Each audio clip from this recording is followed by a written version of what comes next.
Hello friends, வணக்கம். Welcome to Jaya simple life style. இன்றைக்கி வந்து செவ்வாய்க்கிழமை காலையில் நம்ம வீட்டு கிச்சனில் என்ன ஈஸி சமையல் செய்ய போகிறேன்றதை உங்ககிட்ட ஷேர் பண்ணிக்கிறேன். நேற்று வந்து பாப்பா வந்து ஊர்லேருந்து வந்துட்டா, அதனால் ஐ எம் பேக் அப்படின்ற மாதிரி இன்றைக்கி சமையல் ஸ்டார்ட் பண்ணுறேன். ஸோ இன்றைக்கி வந்து கொஞ்சம் ஸ்பெஷலாக தான் இன்றைக்கி சமைக்க போகிறேன். அதுவும் இல்லாமல் என் பாப்பாவுக்கு ரொம்ப ரொம்ப பிடிச்ச மாதிரி செய்ய போகிறேன். அதுக்கு நான் என்னென்ன ப்ரிப்ரேஷன்லாம் பண்ணி வச்சுருக்கேன்னா, கொஞ்சம் அரிசி ஊற வச்சுருக்கிறேன், அப்புறம் வெங்காயம் தக்காளி கொஞ்சம் எடுத்து வச்சுருக்கிறேன், அப்புறம் பன்னீர் வாங்கி வச்சுருக்கிறேன். இன்றைக்கி வந்து பன்னீர் வச்சு தான் சூப்பரான ஒரு டிஷ் பண்ண போகிறேன். அடுத்து சாதம் வந்து இன்றைக்கி ஒயிட் ரைஸ் கிடையாது, இன்றைக்கி வெரைட்டி ரைஸ் தான் பண்ண போகிறேன். அடுத்து என் வீட்டு செல்லக்குட்டி, அதாவது பட்டுக்குட்டி, அவங்க பாப்பாவை கூப்பிட்டு, உனக்கு என்னடா வேணும் இன்றைக்கி ஸ்பெஷலாக சொல்லு அப்படின்னு சொல்லி நான் கேட்டுக்கிட்டு இருந்தேன். அவள் வந்து அதெல்லாம் எதுவுமே வேண்டாம், நீங்கள் எதுனாலும் செய்யுங்க, எனக்கு அது போதும் அப்படின்னு சொல்லிட்டா. அடுத்து எப்பயுமே நான் சமைக்கும்போது என் பக்கத்தில் இருந்து பார்த்துக்கிட்டே இருப்பாள். நான் என்னெல்லாம் செய்கிறேன், எப்படியெல்லாம் சமைக்கிறேன் அப்படின்னு சொல்லிட்டு நிறையா வாட்ச் பண்ணிகிட்டே இருப்பாள். அவளும் அதே மாதிரி நிறைய டிஷ்ஷஸ்லாம் வந்து ட்ரை பண்ணுவாள். அதாவது நான் ஏதாவது ஒர்க்கில் இருக்கும்போதோ இல்லாட்டி எனக்கு உடம்பு சரியில்லாத போதோ எல்லாம் பார்த்திங்கன்னா, பாப்பா வந்து யாரையும் எதிர்பார்க்க மாட்டாள். அவளே அவளுக்கு தெரிஞ்ச அளவுக்கு செய்வாள். நல்லாவே டேஸ்ட்டாகவே செய்வாள் என் பொண்ணு. அப்புறம் வாங்கம்மா நான் ஹெல்ப் பண்ணுறேன்னு சொல்லிவிட்டு அவள் தான் எனக்கு ஆனியன்லாம் வெட்டி கொடுத்தா. சரி ஓகேடான்னு சொல்லிட்டு 2 பேரும் பேசிக்கிட்டே சமையலை ஸ்டார்ட் பண்ணிட்டோம்.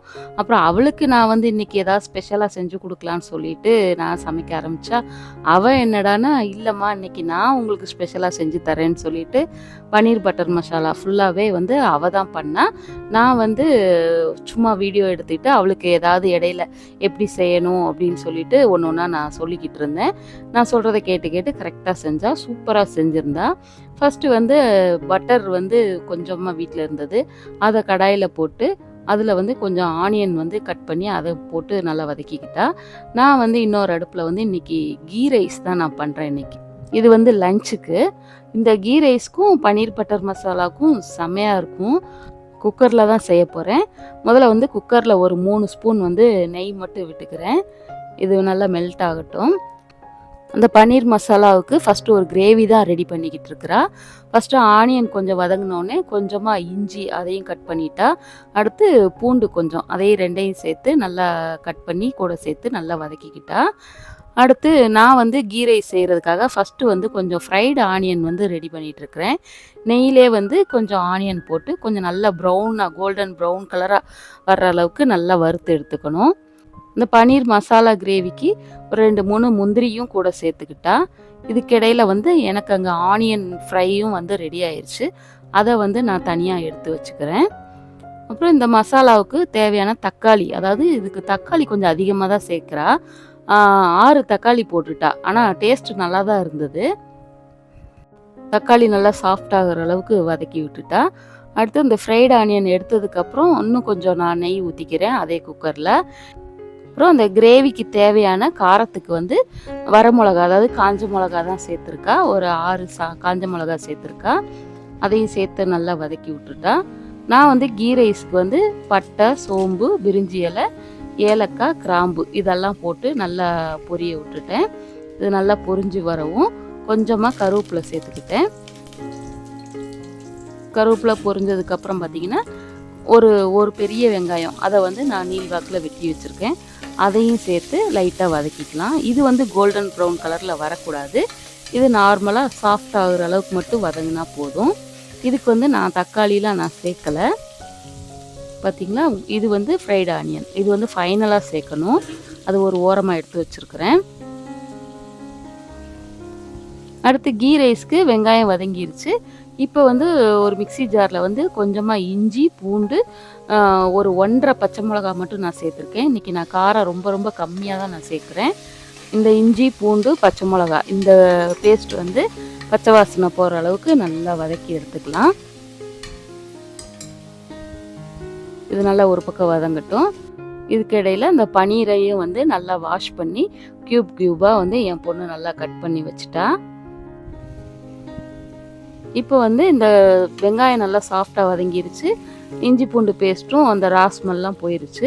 இதில் வந்து ஒரு கைப்பிடி வந்து புதினா இலையும் ஒரு கைப்பிடி வந்து கொத்தமல்லி இலை அதையும் வந்து சேர்த்து நல்லா வதக்கிக்கிறேன். நீங்கள் தக்காளி சேர்க்கணுன்னா நீங்கள் சேர்த்துக்கலாம். ஆனால் லாஸ்ட்டாக ஃபைனலாக மட்டும் சேர்த்தா போதும். ரொம்ப சேர்த்து வதக்கக்கூடாது. அப்படி வதக்குனா உங்களுக்கு ரைஸோட கலர் வந்து மாறிடும். நான் இன்றைக்கி தக்காளி சேர்க்கலை, சரிங்களா? அப்புறம் வந்து இந்த கப்பில் தான் வந்து இன்றைக்கி நான் 2 கப் அளவு வந்து அரிசி எடுத்திருக்கேன். நார்மலான நம்ம சாப்பாடு பொன்னி அரிசி தான் நான் இன்றைக்கி எடுத்திருக்கேன். இந்த சாப்பாடு வந்து பாஸ்மதி ரைஸில் செஞ்சோம்னா இன்னும் ரொம்ப சூப்பராக இருக்கும். நான் வந்து நார்மல் ரைஸ் தான் எடுத்துருக்கிறேன். நான் 2 கப் அரிசிக்கு 4 கப் அளவு தண்ணி எடுத்து ஊற்றிட்டேன். அப்புறம் இந்த சாதத்துக்கு தேவையான உப்பையும் நான் போட்டுக்கிட்டேன். அரிசி வந்து பார்த்திங்கன்னா நான் 1/2 அன் ஹவர் முன்னாடியே வந்து நல்லா வாஷ் பண்ணிவிட்டு அதை வந்து சோக் பண்ணி வச்சுருந்தேன். இப்போ இந்த அரிசியும் கூடவே சேர்த்து விட்டுட்டேன். இந்த ஸ்டேஜில் நீங்கள் உப்பு கரெக்டாக இருக்கான்னு பார்க்கணுன்னா நீங்கள் பார்த்துக்கலாம். இது நல்லா கொதிச்சு வரட்டும். இப்போ பார்த்தீங்கன்னா அந்த மசாலா வந்து நல்லா ஆறிடுச்சு. ஆறி அதையும் வந்து அரைச்சி எடுத்தாச்சு. இப்போ இதை பன்னீர் பட்டர் மசாலா கிரேவி செய்கிறா. எப்படின்னா 2 டேபிள் ஸ்பூன் வந்து நெய் தான் ஊற்றிருக்கிறா. நெய்யில் வந்து ஒரு 2 துண்டு கிராம்பு, 2 துண்டு பட்டை சேர்த்து அது பொரிஞ்சதுக்கப்புறம் இந்த நம்ம அரைச்சி வச்சுருக்கோம் இல்லையா, இந்த வெங்காயம் தக்காளி எல்லாம் வதக்கி ஆற வச்சு அரைச்ச அந்த பேஸ்ட்டு அதையும் வந்து நல்லா போட்டு வதக்கிக்கிறா. இதில் வந்து எண்ணெய் பிரிஞ்சு வர்ற அளவுக்கு நல்லா வதக்கிக்கிட்டு அதில் வந்து 1 ஸ்பூன் வந்து கறி மசால் தூள் அது மட்டும் கூட சேர்த்துருக்குறா. இது நல்லா வதங்கட்டும். பச்சை வாசனை போகிற அளவுக்கு நல்லா சுருள வதக்கிக்கிறா.